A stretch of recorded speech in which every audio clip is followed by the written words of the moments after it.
Nessa manhã é o problema da preguiça na vida espiritual. É um espírito que Deus tem me falado que nós temos que lutar contra ele, porque é só na vida espiritual que existe esse espírito, e nós vamos combater ele com a ajuda do Espírito de Deus e dos anjos do Senhor nessa manhã. Vamos ler 1 Coríntios capítulo 1, verso 5. Porque em tudo fostes enriquecidos nele, em toda palavra e em todo conhecimento, assim como o testemunho de Cristo foi confirmado entre vós, de maneira que nenhum dom vos falta, enquanto aguardais a manifestação de nosso Senhor Jesus Cristo. Vou ler mais uma vez. Porque em tudo fostes enriquecidos nele, em toda palavra e em todo conhecimento. Já fostes enriquecidos. Assim como o testemunho de Cristo foi confirmado entre vós. Veja só. De maneira que nenhum dom vos falta, nada vos falta, enquanto aguardais a manifestação de nosso Senhor Jesus Cristo. Vamos orar. Eu queria que você pedisse a Deus para despertar o seu espírito. Fala com ele: desperta o meu espírito. Onde ele não está despertado, onde ele está dormindo, eu clamo nessa manhã: venha a graça do Senhor sobre nós. Nesse momento da palavra, eu reclamo os anjos do Senhor, reclamo a ajuda do Senhor, reclamo o sangue sobre as nossas cabeças ao ouvirmos a palavra, eu reclamo o sangue nos ouvidos que já foi colocado nessa manhã, eu reclamo o sangue sobre o pregador nessa manhã, declaro o domínio de Jesus na congregação, declaro que os anjos se movem nesse momento para liberar a presença, declaro que nossos ouvidos estão abertos para receber a palavra do Senhor nessa manhã. Alguém diz comigo: Senhor, obrigado pelo alimento que o Senhor me traz nessa manhã. Eu recebo com gratidão. Aleluia. Pode sentar, querido. Obrigado.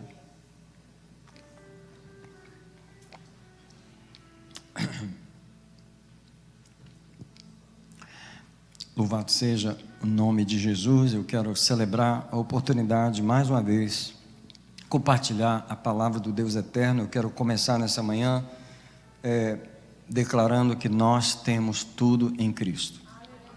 Isso é algo muito real.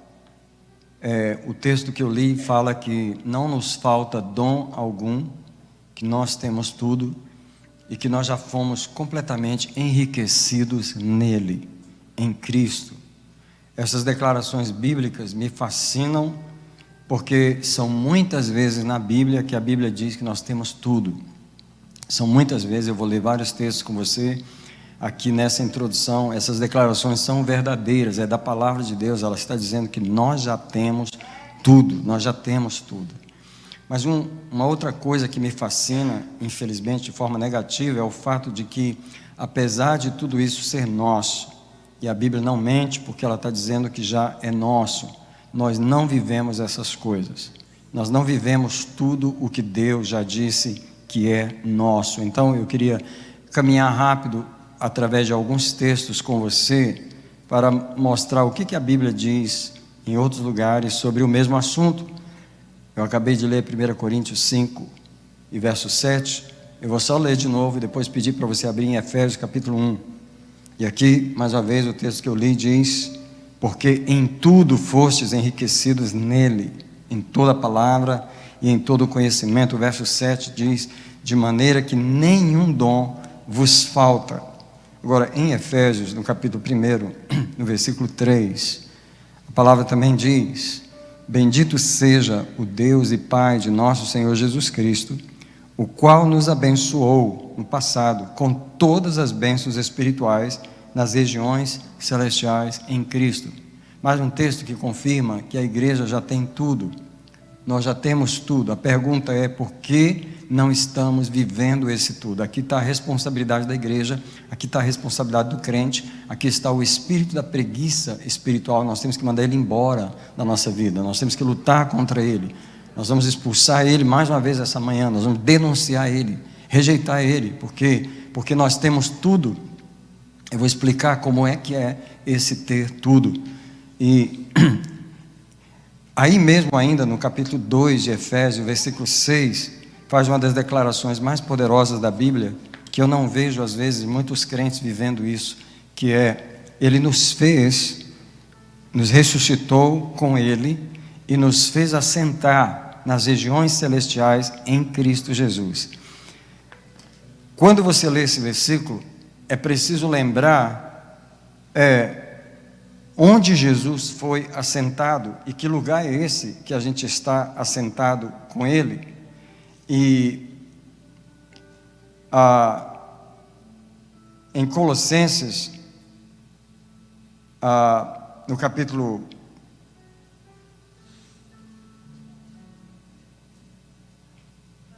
não vou ler esse livro de Colossenses, mas em Filipenses, no capítulo 2, por exemplo, a palavra de Deus diz que Deus lhe deu um nome que é sobre todo nome, para que ao nome de Jesus se dobre todo o joelho, que todo principado e potestade está debaixo dos pés de Jesus, e nós fomos assentados nesse lugar de autoridade.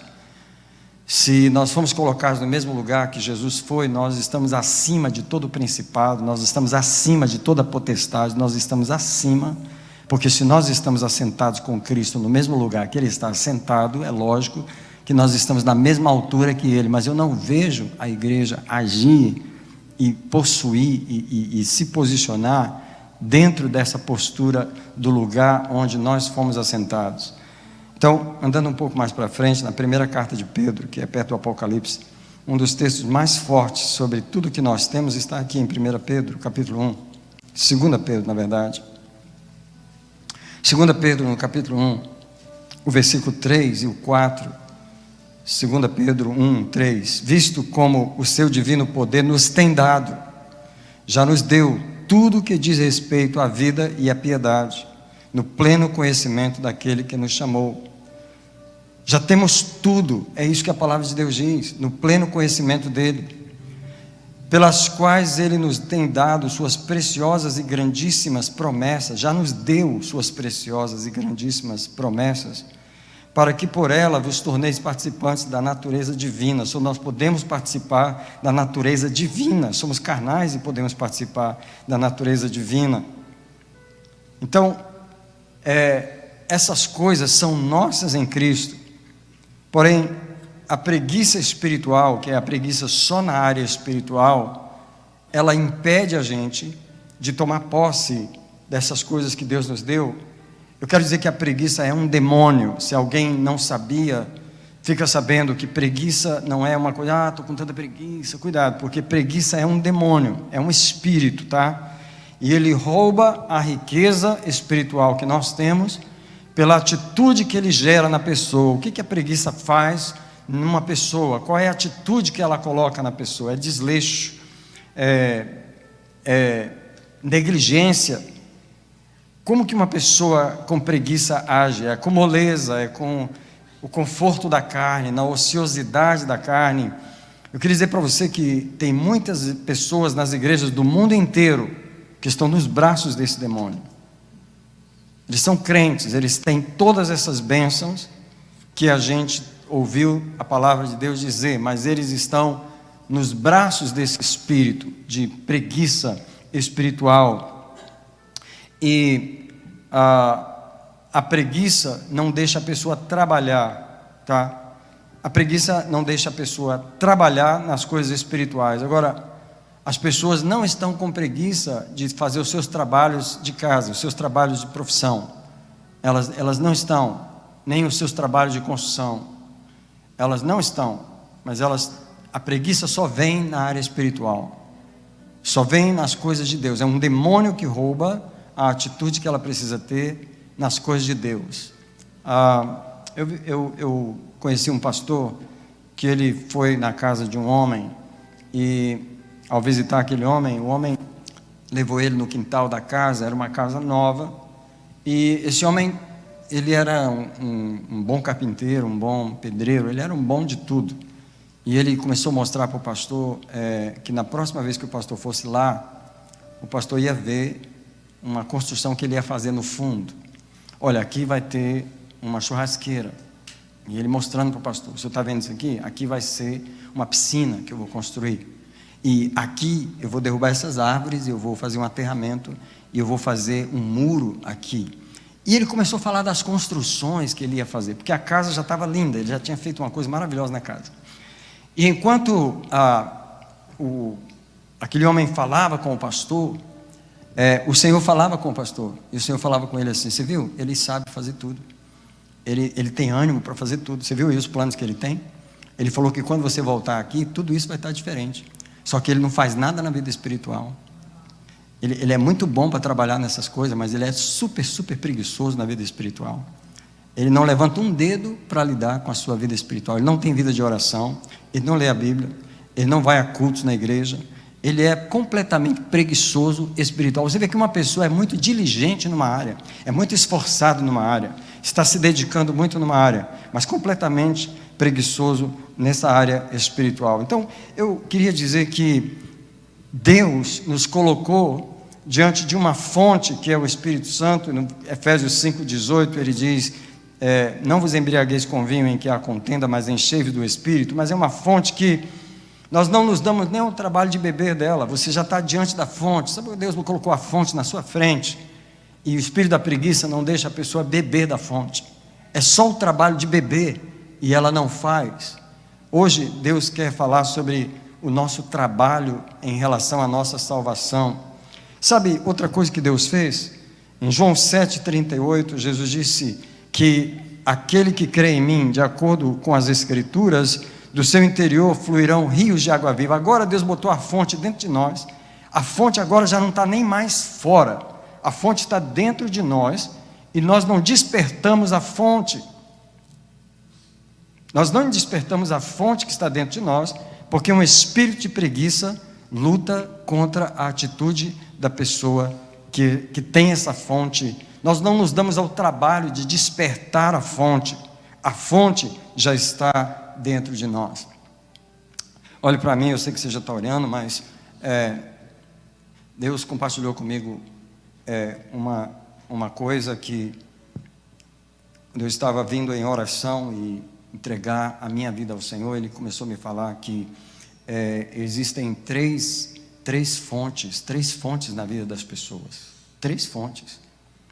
E Deus falou que a gente tem que trazer todas elas ao Senhor. E eu nunca tinha me apercebido da terceira fonte, que 2 eu já tinha me apercebido. Quais fontes? Primeiro, as que estão abertas, as fontes que estão fluindo dentro de nós. Tem fontes que estão fluindo dentro de nós hoje, elas estão abertas, mas tem fontes que estão entulhadas. Lembra em Gênesis 26 que os filisteus, eles entulharam os poços que Abraão cavou, porém Isaac, ele desentulhou os poços. E Deus falava comigo: quando você vier à minha presença, você tem que trazer as fontes que estão abertas e trazer as fontes que estão entulhadas, para que eu possa abrir essas fontes, para que eu possa desentulhar. Só que Deus falou comigo de uma terceira fonte. É as fontes que nasceram dentro de nós e nunca foram despertadas. Nunca correu água dela, nunca abriu. O diabo nunca entulhou, porque na verdade ela nunca nem abriu. São fontes que Deus colocou dentro de nós, quando na nossa infância nós já nascemos com coisas dentro de nós que nunca foram despertadas por Deus. Presta atenção, tem áreas da sua vida que nunca foram tocadas por Deus. Tem áreas na nossa vida que a voz de Deus nunca chegou lá, e porque não chegou, não foi aberto aquela fonte, um dom que era para estar fluindo em você. Talvez era para você estar tocando um instrumento e você dizer: eu não tenho nada de música. O problema é que a voz de Deus não chegou num lugar onde Ele já colocou algo em você. Talvez era para você estar falando uma língua que você não fala nem o português direito, mas você não fala porque a fonte em você nunca foi tocada, porque você nunca gastou tempo suficiente na presença de Deus para Ele chegar naquela fonte. Tem fontes em nós que precisam ser despertadas, e tudo isso depende do trabalho da pessoa. Só tem 3 fontes. Deus quer manter abertas as que estão abertas, desentulhar as que um dia abriram e o diabo encheu de pedra, e Ele quer abrir fontes que nunca foram abertas na sua vida. Alguém diz comigo: Senhor, abre as minhas fontes. Levanta as mãos onde você está, um minutinho aí. Fala para Jesus: retira de mim todo espírito que me impede de trabalhar na minha vida espiritual. Ora um minutinho que eu vou orar para Deus abrir suas fontes. Pai, abre as fontes. Abre as fontes que nunca foram abertas. Espírito da preguiça, hoje eu venho contra ti no nome do Senhor Jesus. No nome do Senhor dos Exércitos eu venho contra ti.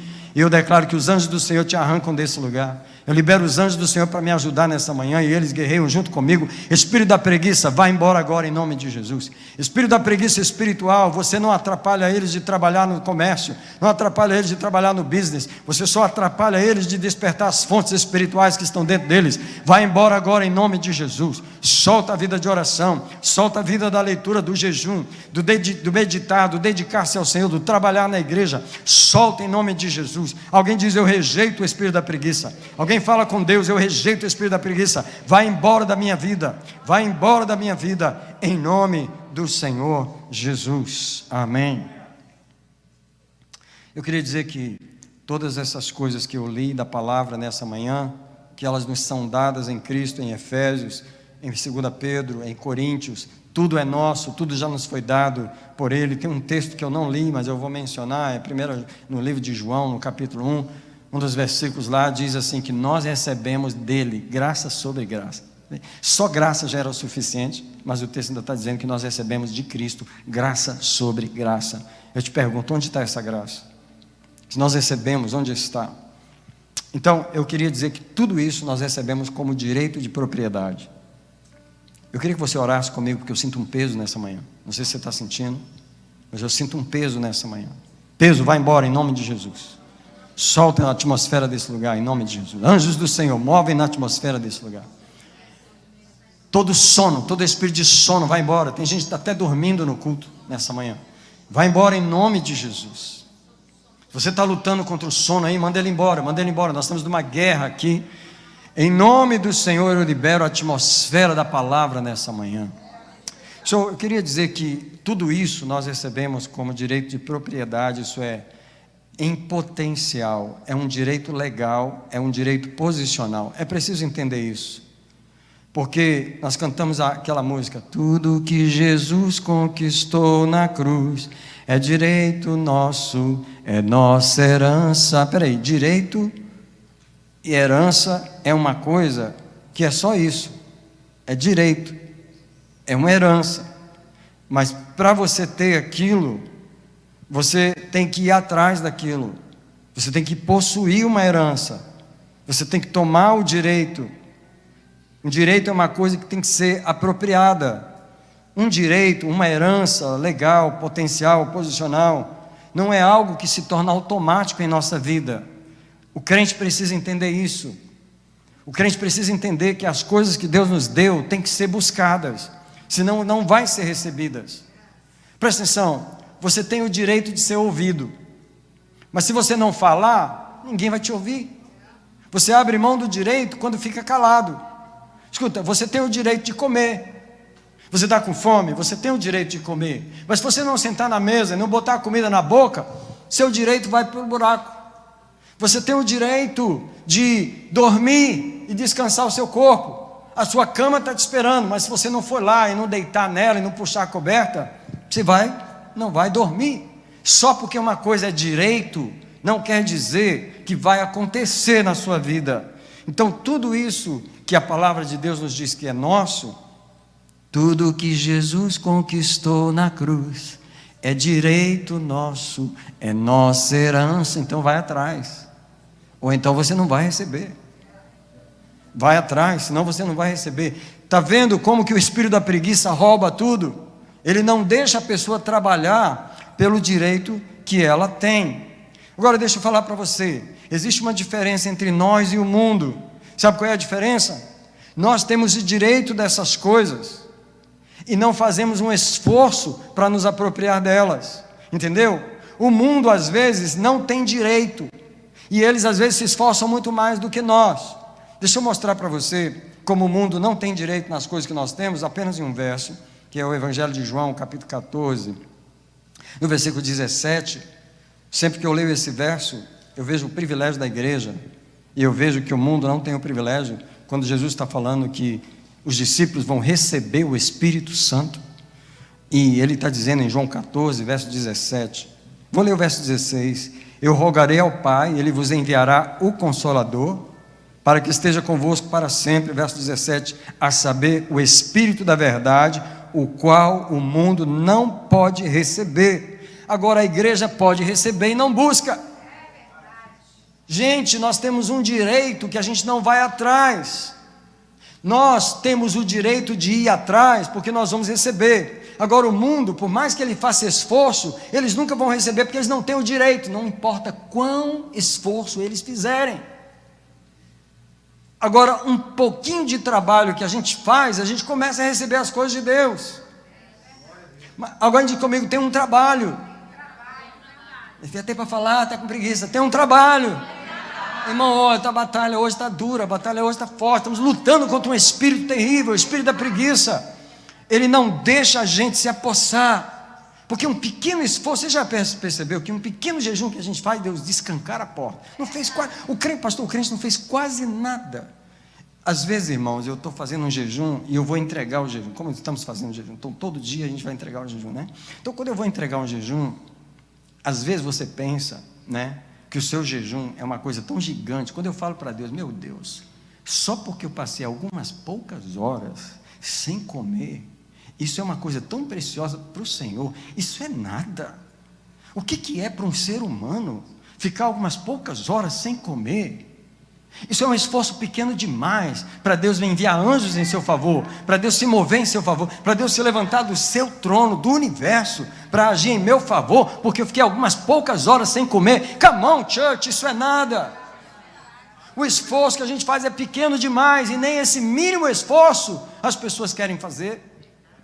Então temos que mandar embora o espírito da preguiça, porque a diferença entre nós e o mundo é essa. Se nós fizermos um pequeno esforço, nós vamos receber. O mundo pode fazer o esforço que eles fizerem, eles não têm o direito. Não têm o direito. Agora, eu faço questão de você abrir a sua Bíblia, vou até esperar você abrir em Filipenses, que é perto de Efésios, Filipenses, capítulo 2, verso 12, porque eu poderia ter usado esse texto aqui para iniciar a mensagem. Eu escolhi Coríntios, mas eu poderia ter usado esse texto aqui, Filipenses capítulo 2, versículo 12. Esse versículo ele tem que estar marcado na sua Bíblia, porque ele fala do trabalho que você precisa fazer pela sua salvação. E a palavra de Deus diz: de sorte que, meus amados irmãos, do modo como obedeceste, não só na minha presença somente, mas muito mais agora na minha ausência. Esquece essa parte do versículo e grava essa aqui: trabalhai a vossa salvação com temor e tremor.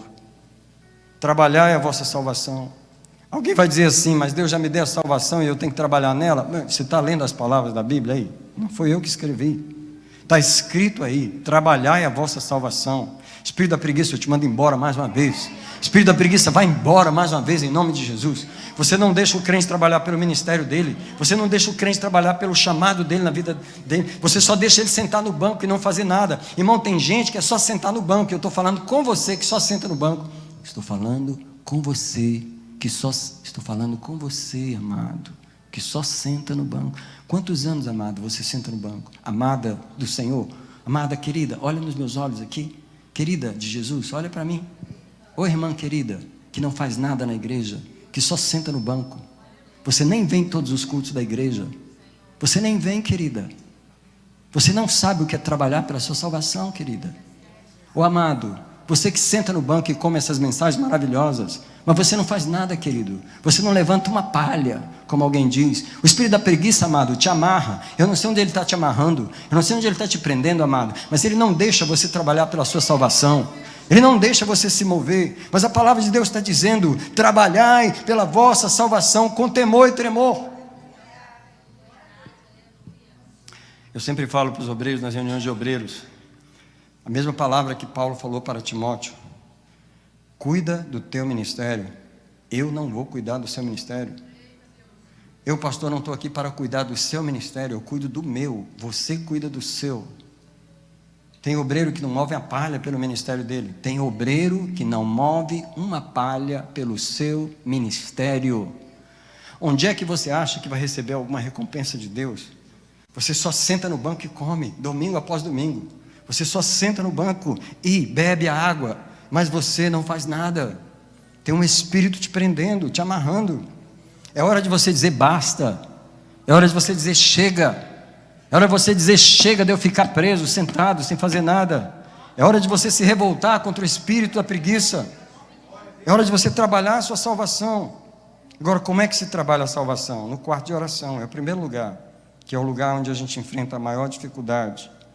Então, eu queria dizer que Deus nos deu direitos, que a gente tem que lutar por eles. Por exemplo, deixa eu mostrar mais um direito. Eu gosto que, nesse texto aqui de João, capítulo 1, está falando realmente do direito. João, capítulo 1, no Evangelho, no versículo 12, Jesus disse essas palavras aqui. Primeiro, ele fala no verso 11, ele veio para os que eram seu, ok? Mas os seus não o receberam, ok? Mas a todos quantos o receberam, os que creram no seu nome, o que ele deu para eles? O direito de se tornar. Ei, o direito é uma coisa, e se tornar é outra. Só porque você tem o direito, não quer dizer que você vai lançar mão daquilo. Muita gente que teve o direito, abriu mão do direito. Mas Ele nos deu o direito, isso é o poder, a possibilidade de poder se tornar filho de Deus. Eu quero dizer para você, nessa manhã, que nós fomos chamados a nos esforçar pelos direitos que nós recebemos em Cristo. Nós fomos chamados para nos esforçar pelos direitos que nós recebemos em Cristo. E eu vou ler alguns textos com você, e eu vou ler mais uma vez 2 Pedro, porque agora eu vou ler detalhadamente como se esforçar pelo que Deus nos deu em Cristo. Eu sou chocado, eu fico literalmente chocado com esse texto de 2 Pedro, toda vez que eu leio esse texto. Porque no versículo 5 de 1 Pedro, 2 Pedro, na verdade, capítulo 1. 2 Pedro, no capítulo 1. Depois de falar no versículo 3 que o seu divino poder nos deu todas as coisas, no versículo 4 que nós recebemos as grandíssimas promessas, no versículo 5 ele diz, por isso, isso é, porque vocês receberam essas coisas, agora que vem o trabalho, empregando toda a diligência, isso é, colocando todo o esforço, acrescentai à vossa fé a virtude. Existe uma coisa que o crente tem que acrescentar na sua salvação. Existe uma coisa que é o crente que tem que acrescentar na sua fé. Irmãos, a gente espera que Deus faça tudo. A gente só espera que Deus faça tudo. Porém, a palavra está dizendo acrescentai, é você que tem que acrescentar. E são muitas coisas. Primeiro, acrescentai à vossa fé a virtude. A virtude, acrescentai a ciência. A ciência, acrescentai o domínio próprio. Ao domínio próprio, acrescente a perseverança. A perseverança, acrescente a piedade. Depois de acrescentar a piedade, acrescente a fraternidade.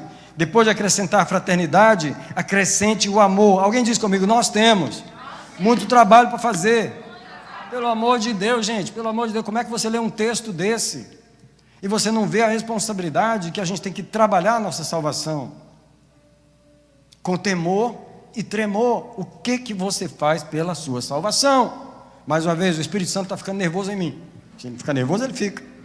Ele está ficando nervoso em mim. Ele está perguntando, o que você faz pelo seu ministério, especialmente os obreiros? Parece que começou o encontro de obreiros. O que você está fazendo pelo seu ministério? O que você está fazendo? Pastor, tem gente que não está fazendo nada. Nada. E eu não estou falando orando pelo seu ministério, eu estou falando fazendo. Estou falando de ação, de atitude. Escute, acrescentai à vossa fé a virtude. Deixa eu dizer uma coisa para vocês. Tem gente que só recebeu a fé, e a fezinha está nua, sem roupa, sem nada, porque ele não acrescentou nada. Por isso que é tão fácil a fé cair, porque ela não tem nada, tadinha. Ela está lá insegura. Acrescentai a vossa fé, fortalecer a vossa fé. As pessoas não fazem nada com a sua fé. Não ajuda a sua fé. Um irmão falou uma coisa, ele falou assim na naturalidade dele, ele está aqui hoje, ele vai saber, eu não vou falar quem foi, mas ele falou para mim assim, pastor, eu descobri que às vezes a minha fé é tipo pisca-pisca. Eu achei legal, achei o máximo. Porque foi uma revelação de Deus. E na hora que ele me falou, eu falei, olha aí, o Senhor falou comigo, é pisca-pisca, isso é, acende, apaga. Essa fezinha não vai levar a gente a lugar nenhum. E se Jesus vier no dia que a fé está apagada, ficou. Se der sorte de vier no dia que a fé está acesa, quem sabe? Mas e no dia que apagou? Então a fé pisca-pisca, eu não sabia que tinha essa. E na verdade existe a fé pisca-pisca. Pisca, pisca. Ei, acrescentai a vossa fé, ajude a sua fé. Alguém fala de uma pessoa do lado, só ajuda a sua fé, por favor, ajuda a sua fé. Senão ela vai morrer. Escute, se você não ajudar a sua fé, ela vai morrer. Você tem que ajudar a sua fé com oração, com jejum, com disciplina. Você tem que ajudar a sua fé. Agora, eu vou ler Judas, eu estava em Pedro, então umas 3 páginas para frente, o livro de Judas, no versículo 3, porque só tem um capítulo, antes do Apocalipse, no versículo 3, olha só o que Judas fala sobre a fé. Amados, enquanto eu empregava toda a diligência para escrever para vocês acerca da salvação, presta atenção, Judas foi incrível, esse Judas aqui, ele é o irmão de Jesus, tá? Ele é o irmão de Jesus, que escreveu um capítulo só, a única carta que ele escreveu. Ele fala, quando eu fui escrever para vocês, eu senti vontade de escrever sobre a salvação de vocês, e a exortar vocês que pelejem pela fé, que de uma vez por todas foi entregue aos santos. Quem sabia aqui que você tem que lutar pela fé? Se você não lutar pela sua fé, ela morre. Se você não pelejar... Então tem gente, irmão, que recebeu a fé e não fez nada com ela. Não está fazendo nada. A fé está correndo risco de morrer. Muitos crentes deixam a fé morrer por inanição. Isso não alimenta. Não alimenta a fé. Alguém diz comigo, Deus nos deu a fé. Deus nos deu a fé. Agora presta atenção, Ele nos deu a fé em forma de semente. Se você não planta, você nunca vai ter o fruto dela. Se você não aguou a fé, porque tem gente que pensa assim, que Deus nos deu as coisas prontas. Deus não deu pipoca, Ele deu milho. Deus não nos deu a fruta, Ele nos deu a semente da fruta. Ele mandou plantar, passar todo aquele processo. Mas a gente, meu irmão, isso é uma coisa só de Deus, só de crente. Sabe por quê? O povo do mundo, eles não esperam nada de Deus, eles não têm uma relação com Deus. Mas o crente é descansado, irmão, do jeito errado. Descansado em Deus do jeito errado. Tipo assim, Deus vai fazer tudo na minha vida, eu não preciso mover uma palha, não preciso fazer nada. É uma preguiça, irmão, uma preguiça espiritual, uma preguiça teológica. É uma preguiça teologicada. Deus vai resolver. E quer saber? O que vai ser, vai ser. O que Deus quiser, Ele faz. O que não acontecer é porque Deus não quer. Dentro da minha preguiça, o que acontecer é porque Deus quer. O que não acontecer é porque Deus não quer. Porque eu mesmo não vou fazer nada. Vou deixar. Sabe como? O crente é descansado. O crente não entende a palavra de Deus. Que você tem que lutar por aquilo que Deus deu. Quando Deus nos deu uma fé, Ele nos deu um grão de mostarda. E o crente fala assim, eu já tenho um grão de mostarda, eu não preciso de mais nada. É? Se você não desenvolver essa fé, se você não lutar por ela, se você não acrescentar a ela, ela vai terminar ficando pisca-pisca, daqui a hora nem acende mais, ela vai morrer. Essa manhã eu estou pregando sobre o esforço que a gente precisa fazer pela nossa salvação. Agora eu vou levar mais um texto, porque todos eles estão na palavra de Deus, esses textos, e eu estava em Judas, e eu vou voltar algumas páginas para o livro de Hebreus, o comecinho do livro de Hebreus, o primeiro capítulo. E olha, quando a gente lê Hebreus, esse aqui é um texto conhecido, o capítulo 2 de Hebreus. Comecinho do capítulo 2 de Hebreus, o primeiro versículo fala, convém atentarmos com mais diligência para as coisas que temos ouvido, para que em tempo algum nos desviemos dela. O que ele está dizendo é, nós temos que nos esforçar mais, irmãos. Nós temos que colocar um pouco mais de effort, um pouco mais de esforço, nessa diligência, dessa coisa, da salvação que nós recebemos. E aí quando chega no versículo 3, ele ainda fala assim, como escaparemos nós, se descuidarmos de tão grande salvação? Escuta, a salvação foi grande, quem pode me dizer a salvação foi grande? Mas ele está falando assim, como a gente vai escapar, se descuidar? Então basta deixar de cuidar dessa salvação, já está correndo risco de novo. Como escaparemos nós se descuidarmos de tão grande? Eu quero parar um minutinho de pregar e eu quero orar por mim, por você. Eu quero fechar os olhos, eu quero abaixar minha cabeça, eu quero que você faça o mesmo no seu lugar aí. A gente não tem pressa de falar muita coisa nessa manhã. O que a gente quer é que o Espírito Santo possa descer em nossa vida nessa manhã. Quem pode clamar ao Senhor de uma forma bem séria, de uma forma bem profunda, dizer para Ele, me ajuda a me arrepender. Me ajuda a perceber onde o espírito da preguiça está roubando a minha salvação. o dom que era para estar despertado em mim hoje, que não está, só porque eu não estou me esforçando? Qual era a unção que era para estar viva na minha vida hoje? Qual era o ministério que eu devia estar exercendo hoje? Qual era o poder que devia estar vivo na minha vida hoje?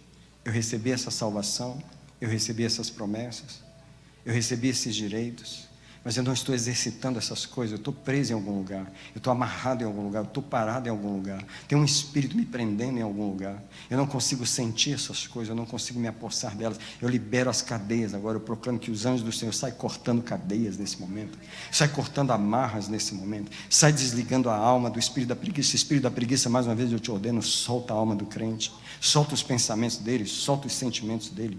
Espírito que prende a pessoa nessa rotina, que não permite ela orar de verdade, não permite ela comer a palavra de verdade, não permite ela jejuar de verdade, não permite ela se consagrar de verdade. Solta a consagração do povo de Deus nessa manhã. Espírito da preguiça, nós te combatemos, nós te combatemos, nós te combatemos, nós te mandamos embora. Vai embora em nome de Jesus. Solta o crente em nome de Jesus, solta o crente em nome de Jesus. Solta essa mente que está presa no argumento, está presa num raciocínio, está presa numa postura do passado, está presa em algum lugar que não permite ele se levantar. Você que não deixa esse obreiro assumir o ministério dele, não deixa ele assumir o chamado dele, não deixa ele se posicionar, eu te mando embora. Quem concorda comigo? Eu te mando embora, eu te mando embora em nome de Jesus. Eu proclamo, seja liberto. Eu proclamo, venha a libertação do Senhor, venha as espadas dos anjos do Senhor. Eu libero as espadas desembainhadas dos anjos do Senhor, as espadas inflamadas de fogo dos anjos do Senhor no meio da igreja. Eu libero as espadas inflamadas dos anjos do Senhor no meio da igreja, para cortar os laços, cortar as amarras, cortar as correntes,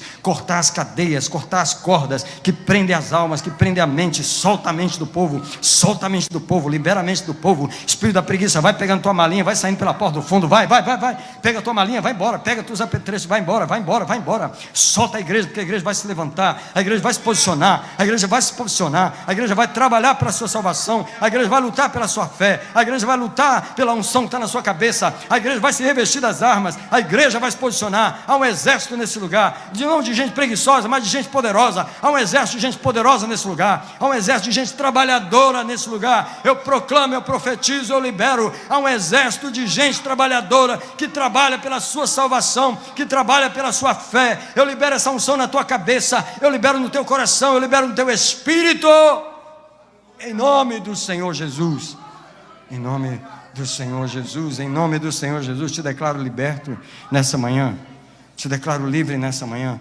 para receber estas coisas, em nome do Senhor Jesus. Nesse momento da mensagem, começa uma nova mensagem. Vou pregar 2 mensagens hoje. Começa uma nova mensagem agora, porque aquela foi uma introdução para essa mensagem que eu vou pregar agora. E a mensagem está em 1 Reis, capítulo 19. E ela vai falar dos 40 dias da caminhada de Elias. E o Espírito Santo, ele parou comigo e me falou assim: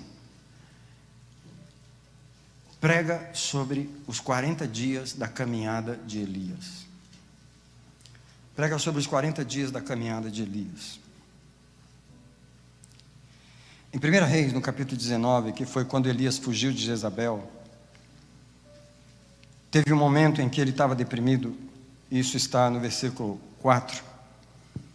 Entrou Elias pelo deserto, caminhou um dia, sentou-se debaixo de um zimbro e fez o quê? Pediu a morte. Imagina isso. E Elias disse: basta, Senhor, agora tira a minha vida, pois eu não sou melhor do que meus pais. Você pode entender o estado que ele estava? Talvez alguém se vê nesse estado, ou já passou por ele. O que acontece?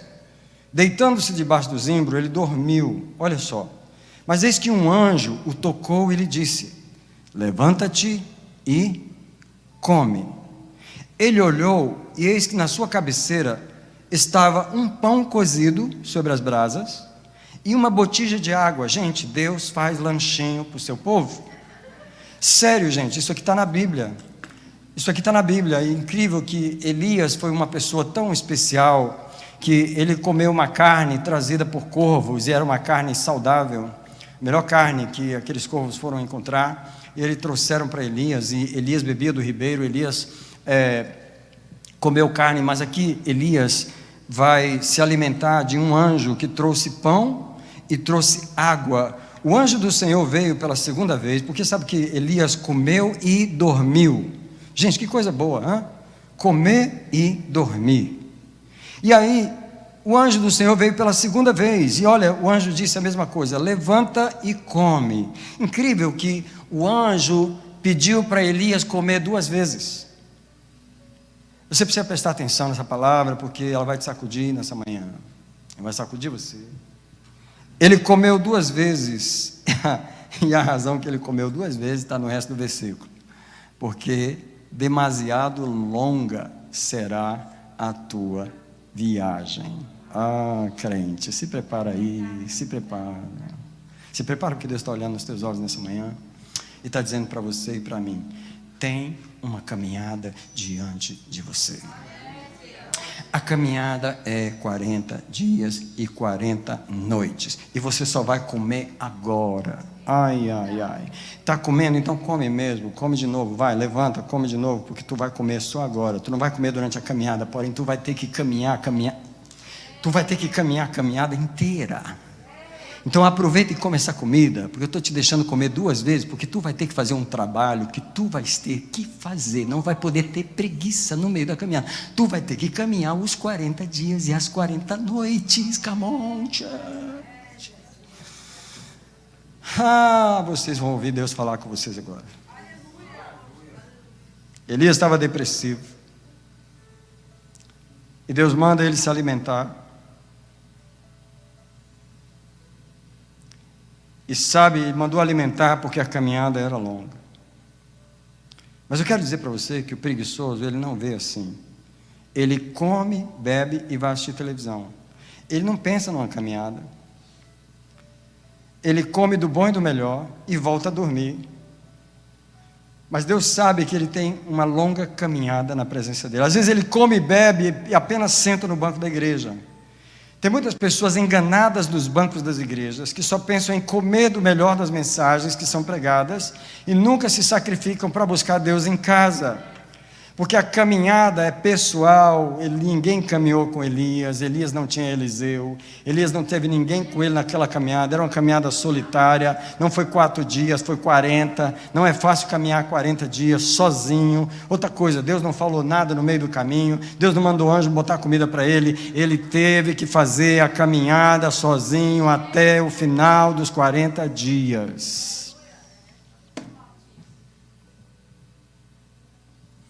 Deus deu uma caminhada para Elias, antes de lhe dar as respostas da sua vida. Elias estava em crise. Ele precisava chegar no monte de Deus para receber as respostas. Deus poderia ter transportado Elias para o monte e já dar as respostas para ele, mas Deus diz assim: antes, entre o seu problema, presta atenção que Deus vai falar, entre o seu problema e as minhas respostas, tem uma caminhada. Entre o seu problema e as minhas respostas, tem uma caminhada. E é uma caminhada que eu não vou ficar mandando pessoas com você, não vou mandar gente te ajudar, não vou ficar fazendo piqueniquezinho com você no meio do caminho para te animar, só porque hoje é o 15º dia e você não viu nenhum sinal de Deus, e nenhum anjo veio te dar um sonho, e não tem nenhum sinal de que Deus está te ouvindo, e já é o 25º dia dessa caminhada, e você está pensando em desistir, você está pensando se volta atrás, porque não sabe quanto vai para frente, e Deus está dizendo: não vou dar sinal nenhum nos 40 dias, não vou dar alimento nenhum, não vou mandar anjo nenhum. O anjo foi lá no começo, o anjo foi lá no comecinho, porque depois que eu alimento o homem tem uma obrigação: caminhar a caminhada que eu lhe dei. Deus não interferiu na caminhada de Elias. Deus não parou para ajudar ele. Deus não parou para consolar ele. E tem mais um problema: Deus não curou Elias durante a caminhada. Deus não curou. Você vai perceber que quando Elias chegou na caverna, que Deus perguntou para ele: que fazes aqui, Elias? O mesmo problema estava lá. O mesmo problema estava lá. Ele perguntou: mataram todo mundo, só ficou eu. A mesma raiva estava lá, a mesma depressão estava lá, a mesma ofensa, a mesma decepção. Deus não curou durante os 40 dias. E Deus está dizendo: você vai caminhar? Então eu quero ver você caminhar. Eu quero ver você caminhar sem resposta. Eu quero ver você caminhar sem cura. Eu quero ver você caminhar, fazer a sua... Come on, church! Isso aqui não é para preguiçoso. Isso aqui é para quem quer pagar o preço de uma resposta de Deus. Você acha que Deus vai simplesmente chegar assim? Ah, é? Então, você fugiu de Jezabel. Como é que é o negócio? Você fugiu daquela... você não é o profeta do fogo? Você não é o homem que desce fogo, que mata 50 homens? Agora você foge de uma mulher. Você falhou. Você foge. Então é o seguinte: você vai ter que fazer uma caminhada. Você está achando o quê? Você é homem. Você tem que passar no seu teste. Não vai vir fogo do céu sobre você. Você não vai mandar parar a chuva. Você não vai mandar chover. Essa coisa toda que você fez, acabou. É você agora. Sem dom não vai funcionar. É você e a sua carne. É você e a sua alma. É você e o seu dilema. Come on. Deus sabe testar um homem. Deus sabe testar um profeta. Deus sabe legalizar a resposta que Ele vai dar para essa pessoa, quando Deus responder essa pessoa. Deus apostou em Elias com uma caminhada de 40 dias. Sabe o que o número 40 significa na Bíblia? Significa provação, significa transformação e significa preparação para um propósito divino. 40 dias. Era o dia 1º de setembro, quando nós começamos o jejum. E a proposta era jejuar até sexta-feira, dia 5. E durante a semana eu ouvi a voz de Deus. Eu não tinha pensado em jejum de 40 em julho. Eu não tinha pensado em jejum de 40 em agosto. Eu não tinha pensado porque eu não sabia. E às vezes a pastora me perguntava: você vai jejuar? Eu não sei porque eu não ouvi a voz de Deus. Eu não sei, eu não vou fazer planos que eu não ouvi. Só que quando eu comecei o jejum do dia 1º, eu ouvi a voz. E a voz falou claro para mim: 40. Claro como o sol. 40. Vai terminar dia 10 de outubro. Deixa eu te falar, quando Deus quer mudar a sua vida, Ele te dá uma caminhada de 40. Quando Deus quer te dar uma nova dimensão, Ele te dá uma caminhada de 40. Quando Deus quer te trazer uma resposta, Ele te dá uma caminhada de 40. Eu me lembro que em 40 dias de jejum, no ano de 2017, Deus mudou a minha história. Uma refeição por dia, 40 dias. Deus mudou a minha história naquele ano. E Deus veio falar comigo de novo. 40 dias sem resposta na vida de Elias. Sem mudanças, sem sinal de Deus. Um tempo de provação, um tempo para testar a perseverança, a determinação, se o homem vai ser fiel a Deus. Quantas vezes nesses 40 dias, o desgaste do corpo de Elias, o cansaço do corpo de Elias, o questionamento da sua humanidade, pediram ele para parar, mas ele caminhou. Alguém diz comigo: o homem tem que caminhar. E às vezes é caminhar sozinho. E tem gente com dificuldade para caminhar, porque quer que a esposa caminhe junto. E Deus falou: não mandei ela ir com você, essa caminhada é sua. E eu preciso falar com as irmãs. Eu preciso falar com as irmãs, irmão Jorge, porque eu não vejo, como pastor, eu não ouço muitos homens da igreja reclamando. Minha esposa não faz isso comigo, mas eu ouço as irmãs reclamando. Pastor, meu marido não ora comigo. Pastor, meu marido não faz aquilo comigo. Porque o sonho da mulher é o marido estar com ela. E Deus está dizendo: eu não dei essa caminhada para ele, eu dei essa caminhada para você. Eu não pedi para você arrastar com você quem eu não preparei para ir com você. Eu não pedi para você sair pendurando nas suas costas pessoas que eu não chamei para caminhar. Eu chamei você. Deus não deu ajudante para Elias. Deus não deu ninguém para caminhar. Outra coisa, Deus não parou para conversar com Elias no meio do caminho. Não parou. Sabe quando você está querendo desanimar? Que você está pedindo: oh Deus, me fala alguma coisa, só para eu saber que eu estou no caminho certo. Quem sabe o que eu estou falando? Quem sabe o que eu estou falando?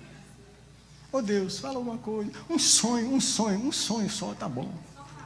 Senhor, eu vou abrir a Bíblia aqui, eu vou abrir. Dá um versículo para mim. E Deus em silêncio. Olhe para mim, irmãos, porque esse momento é muito importante.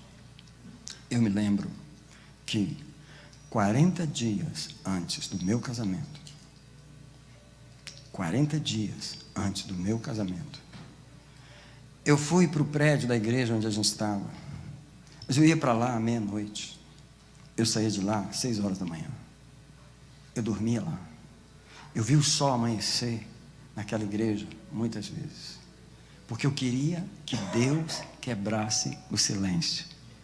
Você não força Deus a quebrar o silêncio. Você pode jejuar, você pode subir a escada, descer a escada, pular no rio, fazer o que você quiser. Deus não quebra o silêncio quando Ele não quer falar. Porque quando Deus te dá uma caminhada solitária, a caminhada é solitária. E você tem que aprender a caminhar a caminhada solitária. Deus está apostando em você, que você vai cumprir a parte do homem na situação. Você não vai desistir, você não vai sair do seu lugar. Outra coisa que eu fiz, que eu aconselho a ninguém fazer de verdade, mas eu fiz. Mano, no desespero você faz coisa que não é suposto fazer. Eu liguei para todos os profetas que eu conhecia. Eu liguei. Irmão, ora por mim. Quem sabe Deus vai falar alguma coisa. E sabe a coisa mais incrível? Deus falava. Eu vejo o ministério, eu vejo não sei o que. Eu falei, não quero saber sobre isso, eu não quero. É isso. A resposta que eu quero não é essa. E as pessoas oravam comigo. Gente do Brasil orou comigo. Gente não sei de onde orou comigo. E Deus falava, você quer ouvir? Eu vou te falar o que você não quer ouvir. Então é isso, eu falo isso, vou fazer isso. Eu vejo um grande ministério, eu não quero saber, eu quero saber disso. Eu quero saber a dúvida que eu estou tendo aqui agora. E Deus, porque você não força Deus a quebrar o silêncio na sua caminhada. Vou falar para você, Elias, em algum daqueles momentos, ele deve ter pensado, eu acho que eu não sou mais crente não, porque eu não estou ouvindo nada. O homem mandou até anjo, Deus mandou até anjo para me dar comida, mas agora nem fala comigo. Quem já sentiu assim? Deus sumiu, escondeu, evaporou, não existe mais. Eu estou sozinho. Então, você está no lugar certo. Você está no lugar certo.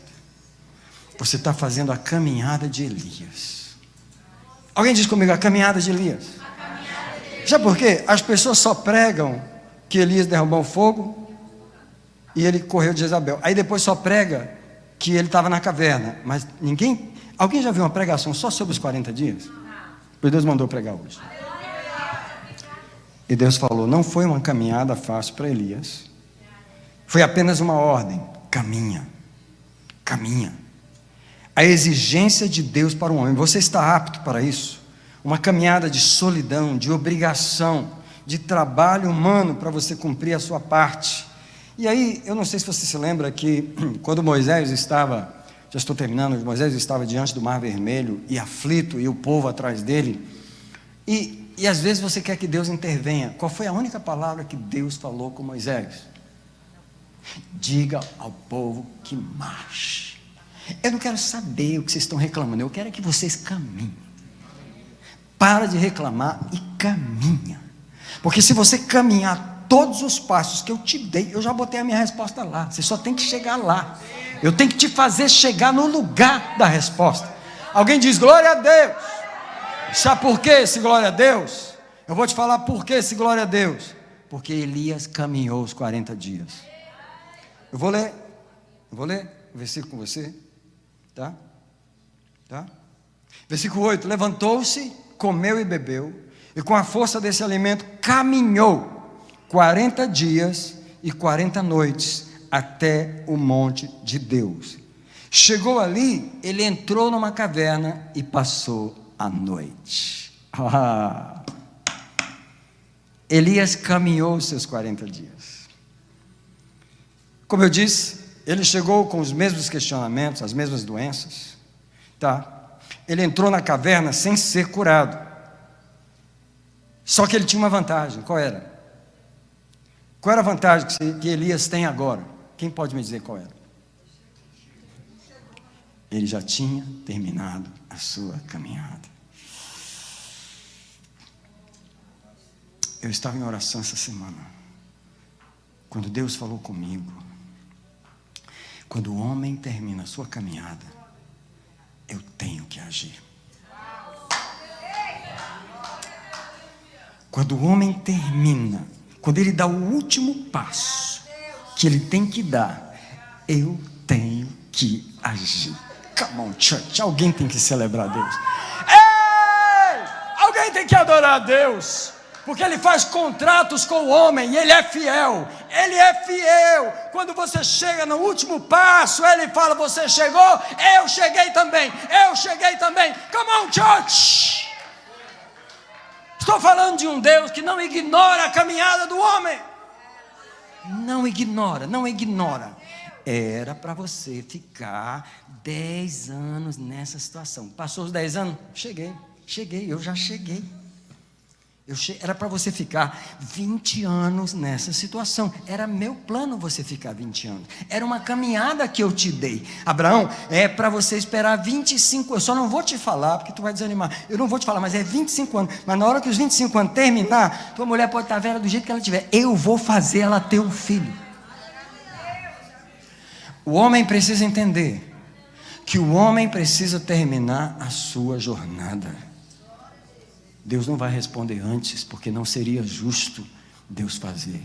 Porém, na hora que você chegar na reta final, você vai descobrir uma coisa: Deus está naquele lugar te esperando. Come on, church. Come on, come on, come on. Come on, come on, come on. Louvado seja, louvado seja. Alguém adora a Deus comigo nessa manhã? Porque Deus está nos respondendo com o tempo. Deus nos responde com o tempo. Deus nos responde com o tempo. Basta o tempo chegar. Basta o tempo chegar. Deus nos responde. Ei!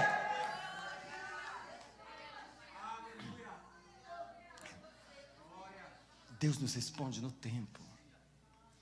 Caleb tinha 45 anos. Quando ele foi espiar a terra prometida. Caleb estava ansioso para receber sua herança. Ele acreditava. Só que Deus não tinha falado para Caleb que ele tinha mais 40 anos de caminhada. Caleb ia estar com 85 anos quando Caleb finalmente chegou diante de Josué com 85 anos de idade e recebeu a sua herança. Porque para Caleb, Deus vai falar com alguém agora. Para Caleb, receber a herança não era uma questão de derrubar gigantes. Caleb nunca derrubou um gigante. Caleb não lutou com ninguém. Caleb só esperou o tempo passar. Come on. Às vezes é mais fácil derrubar um gigante do que esperar o tempo que Deus determinou sobre a nossa vida. Boqueira bata, soberebachá. Deus está nesse lugar dizendo: eu sou soberano. Eu estabeleci a caminhada de cada um. Eu estabeleci o tempo de cada um. Seja fiel na sua caminhada. Para de ser preguiçoso. Para de parar no meio do caminho. Acredita que eu te dei essa caminhada. Caminha essa caminhada. E quando você chegar no final dela, nem o inferno inteiro vai poder impedir. Porque você caminhou a caminhada, eu vou ter que te responder. Eu vou terminar aqui, mas eu vou te explicar o que Deus fez quando Elias chegou na caverna. Gente, Deus montou até um show para Elias. A palavra de Deus diz ali que Deus montou um terremoto. É? Você chegou aqui? Senta e assiste o que eu montei para você. Terremoto. Terremoto. Aí não teve a voz de Deus, não teve nada. Era só show. Deus monta show para quem termina a caminhada. Aí de repente a tempestade. E a tempestade, Elias, Deus está vindo na tempestade. E Deus, não, é só um showzinho para você. Só porque você foi fiel. Só porque você caminhou 40 dias sem ouvir minha voz, sem desanimar. Showzinho para você.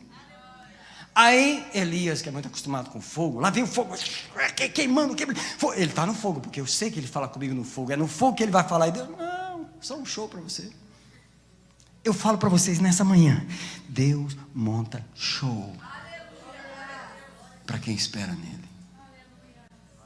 E depois daqueles terremotos, daquele fogo, daquele vento, a voz mansa e suave. Sabe o que aconteceu naquela voz? Deus redirecionou a vida de Elias. Deus falou para Elias: volta pelo teu caminho, unge Eliseu como teu sucessor. Olha, mãe, olha, vou ter sucessor, nem sabia, achei que tinha acabado, achei que minha vida já era. Quando Jezabel, eu pensei que aquilo, eu pensei, olha só, ele reavivou meu ministério, olha só, me deu sucessor. Gente, tem um sucessor, restaurou o ministério, porque caminhou a caminhada. Outra coisa, vai ungir Azael, rei da Síria, vai ungir Jeú, rei de Israel, vai ungir, vai fazer. Ele me restaurou meu ministério profético. O homem que fugiu de uma mulher, agora está restaurado. Come on, church. Come on, church. Alguém pode ficar de pé nesse lugar para adorar aquele que é rei, aquele que é soberano, aquele que nos chamou para um trabalho. O que ele fez? Nos chamou para um trabalho. O Espírito Santo está perguntando se alguém aqui vai arregaçar as mangas e vai dizer: chega dessa self-pity, chega dessa peninha que eu tenho de mim, dessa autopiedade, chega de estar nesse lugarzinho de ficar com pena de mim. Eu preciso caminhar essa caminhada, por mais dolorosa que ela seja. Queria convidar você a começar a descer para o altar e falar com Jesus aqui.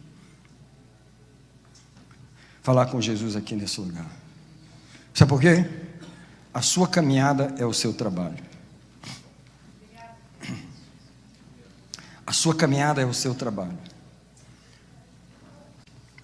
A sua caminhada é o seu trabalho. A sua caminhada é o seu trabalho. Deus está dizendo para mim e para você: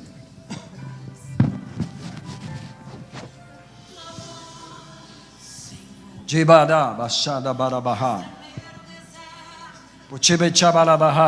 adora o soberano? Quem adora aquele que desenhou os planos da nossa vida? Ei, quem adora aquele que nos espera no final da caminhada? Hein? Beira shaba sheba shasheba shaba sharabaha. Perebedabaka pate patarabara bada basarabaha.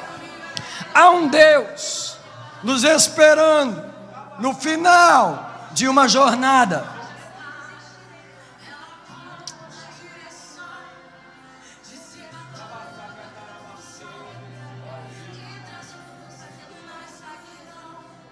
Alguém renova a sua fé no Senhor nessa manhã.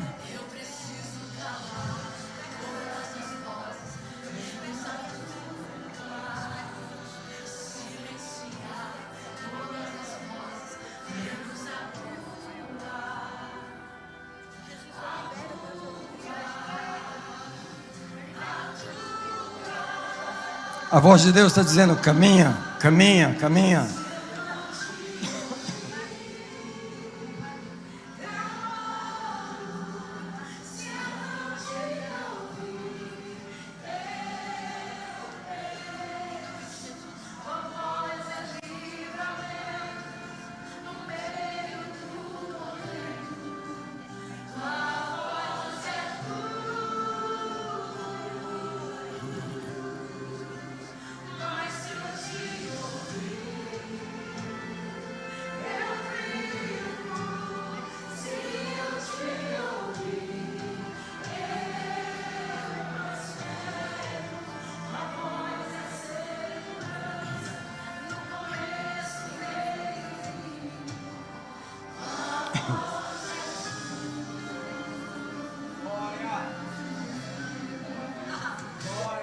Você vai olhar para mim um minutinho antes da gente orar, porque o Senhor falou para mim aqui, nesse momento, que a primeira oração que nós vamos fazer é que nós precisamos dar oportunidade para os irmãos se arrependerem diante do Senhor. Presta atenção. Se arrepender de você não ser fiel na caminhada. Quantos cultos você falta que você poderia estar na igreja, mas Deus olha para você: não, eu vou passear hoje. Por que não passeia depois do culto? Por que não se diverte depois do culto? É a pergunta de Deus para você. Deus está fazendo uma pergunta para você. Por que você não me honra primeiro no domingo? Você honra a sua família primeiro. Você não é fiel, você não sabe me colocar no primeiro lugar. Dízimo, dízimo, dízimo, dízimo. Quantas pessoas não colocam a Deus no bolso? Não colocam, não colocam. Você quer que Deus te responda, mas você não é fiel. É momento de arrependimento. É momento de arrependimento. É momento de dizer para Ele: eu não caminho. Eu realmente caminho uns pedacinhos e sento. Eu caminho um pouquinho e fico sentado. Passo um mês sentado, depois eu levanto de novo. Ei, fé pisca-pisca, como que é? É preciso arrependimento. É preciso arrependimento. Come on, church. Deus está cansado de gente inconstante. Deus é tão constante com a gente. Você já percebeu que toda vez que você volta, Ele está lá te esperando? Imagina se Deus fala: não, dessa vez eu tirei umas férias aí. Você fica esperando aí 3 meses. Depois que eu sair das minhas férias, eu te encontro. Deus é assim. Toda vez que você decide voltar, Ele está onde? Come on. Chega de infidelidade. Quem concorda comigo? Chega de inconstância. Gente, é por isso que as pessoas não recebem resposta. Elas não caminham a caminhada. Nós vamos orar, não tenha pressa. Uma pessoa chegou aqui que eu não conhecia, vários anos, mais de 15 anos atrás. Um homem entrou nessa igreja, não conhecia ele, a primeira vez que ele entrou. Depois do culto, ele chegou para mim e falou: eu pedi que você orasse por mim, porque eu tenho uma dor na minha cabeça que nunca vai embora, uma dor terrível. Sabe o que Deus falou comigo enquanto eu falava com ele?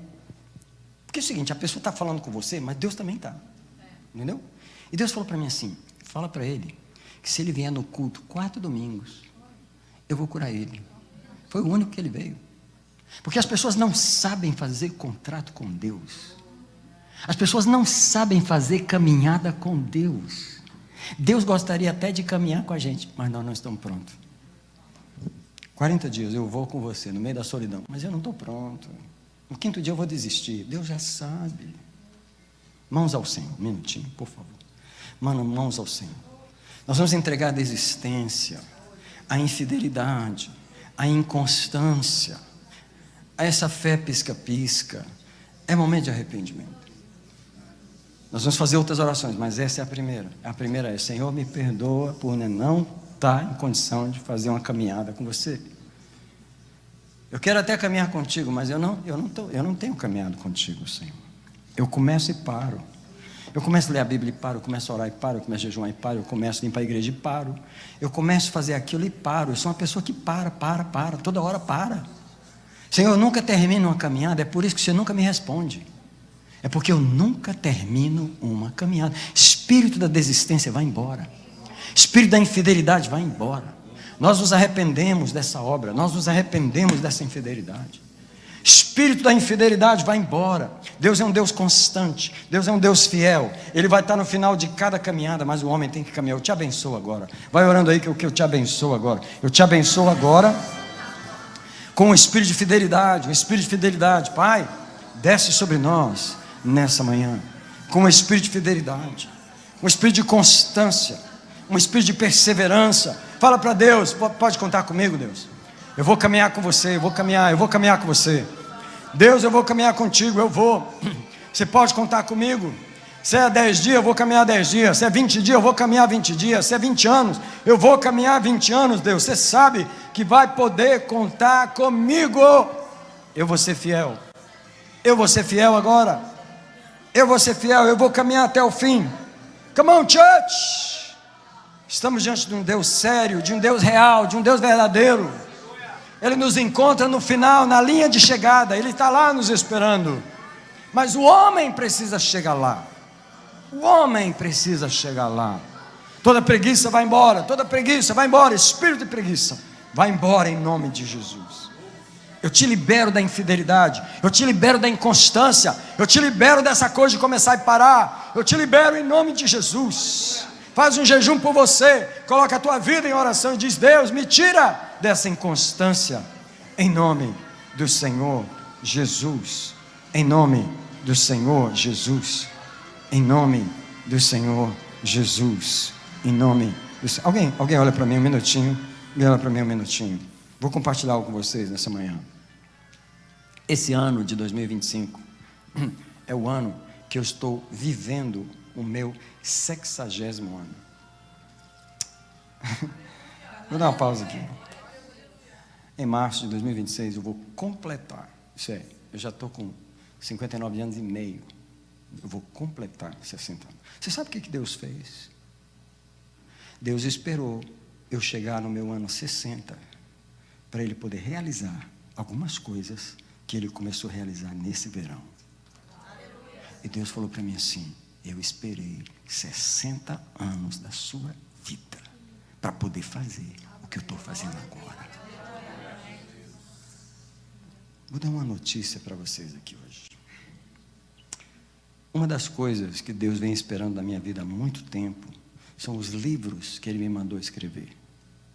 Eu estou escrevendo livros já tem muitos anos da minha vida. Eu tenho um livro que está pronto desde o ano de 2012. Mas eu nunca publiquei os livros, porque eu nunca senti uma autorização de Deus de publicar livro nenhum que Ele me deu. Deus me deu autorização de publicar um livro esse ano. O livro já está publicado. Eu tenho 500 cópias de um livro lá em casa, que nós vamos lançar ele aqui.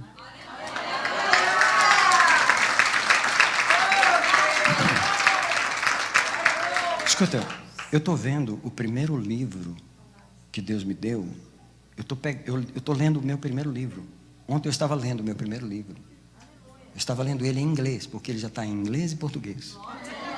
Eu falei, eu vou ler em inglês, eu quero ler em inglês, para ver como é que ficou. E não é só isso. O segundo livro que Deus me deu, já está com a capa pronta. Ele vai ser lançado no começo de 2026. E não é só isso. O terceiro livro que Deus vem me dando, porque, igual eu falei, eu não comecei a escrever semana passada. Eu estou escrevendo há muitos anos, então os livros já estão quase prontos. O terceiro livro que Deus me deu, ele vai ser publicado no meio do ano que vem. Você sabe por que Deus, Ele falou para mim assim: foi um presente que eu quis te dar no teu ano 60.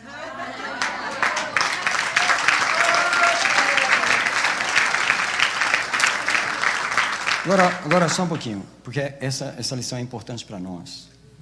Porque Deus está dizendo assim: se você esperar o meu tempo, a minha hora, que é justo para mim fazer isso na sua vida, você vai ver com esses olhos seus, você vai ver. Sabe por quê? Até o mês de julho, eu estava com o mesmo sentimento da vida inteira. Eu não tenho livro, eu chegava nos lugares para pregar, os poucos lugares que eu saio para pregar, eu pensei: cadê o seu livro, pastor? Como assim? Não tem livro. Às vezes eu estava pregando, quando eu terminava de pregar, alguém vinha para mim, eu estava lá em New Orleans pregando, e a pessoa chegou para mim: pastor, quando você estava pregando, eu vi livros. Pastor, você tem livros? Eu falei: Jesus, para de falar nisso. Porque tipo assim, eu tinha os livros, mas Ele nunca deixou eu publicar. Então eu falei: Senhor, por que você fica falando de livro e você não deixa eu publicar livro e tal? Aí, quando eu estava com o meu livro na mão, o Senhor falou comigo: porque esse era o meu tempo. Abre as mãos aí, por favor. Pergunta para Deus: qual é o seu tempo para mim? Come on. Qual o seu tempo justo para realizar aquilo que eu tanto quero? Fala para Ele: me dá a graça de esperar, me dá a graça de permanecer, me dá a graça de ficar lá, na Tua presença, até você me dar a resposta. Deus está querendo dizer: é justo para mim te responder daqui a um mês, daqui a 3 meses, daqui a 1 ano, daqui a 3 anos. Quando que é justo, na minha justiça, eu te responder nessa questão? Eu vou te responder, eu vou realizar, mas espera o tempo justo que eu vou fazer. Eu te abençoo nessa manhã, com fé. Eu abençoo a tua fé nessa manhã. Porque você pode orar por alguém, pegar na mão da pessoa que está do lado mesmo, pode pegar na mão do lado e começar a orar nesse momento e dizer: Deus, abençoa minha irmã, abençoa meu irmão, abençoa essa pessoa agora. Ministra fé no coração dela.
Eita glória! Vamos receber do Senhor. Ei, aguarde o seu tempo. Eclesiastes 3 diz que há tempo para todas as coisas. E Deus marcou um tempo na sua vida. E Deus nunca chega atrasado. O problema é que às vezes a gente chega. Às vezes Ele está nos esperando há muito tempo. Só que Ele marcou um lugar e você precisa chegar. Naquele lugar da resposta que Ele está te esperando. Ei, não se atrase para o encontro. Não se atrase, porque o Senhor, Ele está com pressa. Então, receba fé nessa manhã. Receba a graça que você precisa para chegar no seu lugar, no seu ponto determinado, onde Deus vai realizar as coisas que Ele tem falado sobre você, as coisas que Ele tem falado sobre a sua vida, porque Ele tem um propósito lindo para cada um de nós. Pai, eu quero orar pelo teu povo essa manhã. Eu quero te dar toda a honra e toda a glória, porque hoje o Senhor veio confrontar a nossa vida, a preguiça, Senhor, espiritual. Senhor, quantas vezes queremos receber tantas coisas de Ti, Senhor, mas não nos movemos, achamos que o Senhor tem que fazer todas as coisas. Senhor, nós renunciamos hoje todo laziness, toda preguiça, todo desânimo, todo cansaço, tudo aquilo que nos paralisa, tudo aquilo que nos impede de chegar, Senhor, e fazer aquilo que o Senhor espera de nós. Pai, nós estamos aqui em arrependimento para dizer, Senhor, toca-nos nessa manhã, renova a força, renova o ânimo, renova a coragem, porque a mesma palavra que o Senhor disse para Josué, Tu está dizendo para o Teu povo hoje: seja forte, seja corajoso, não desanime, consiga a prosseguir, tenha força para prosseguir. Receba hoje ânimo, igreja, receba hoje coragem, receba fé para você perseverar até chegar o dia que o Senhor determinou para ti. Eu te abençoo nesta manhã, para você fazer um pouco mais. Eu te abençoo para você fazer um pouco mais. Ei, eu te abençoo para você orar um pouco mais. Eu te abençoo para você ler um pouco mais. Eu te abençoo para você jejuar um pouco mais. Eu te abençoo para cumprir o propósito de Deus na sua vida. Receba hoje a graça poderosa do Senhor, que vai te fazer chegar no ponto determinado onde Deus vai realizar todas as coisas na sua vida. Em nome de Jesus. Amém?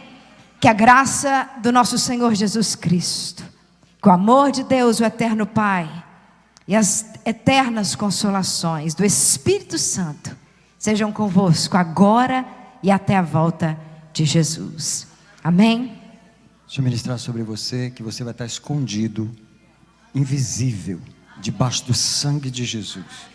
O Senhor é o teu guarda na tua saída e na tua entrada. Eu proíbo que Satanás possa te ver. Eu proíbo que ele venha te perseguir. Eu te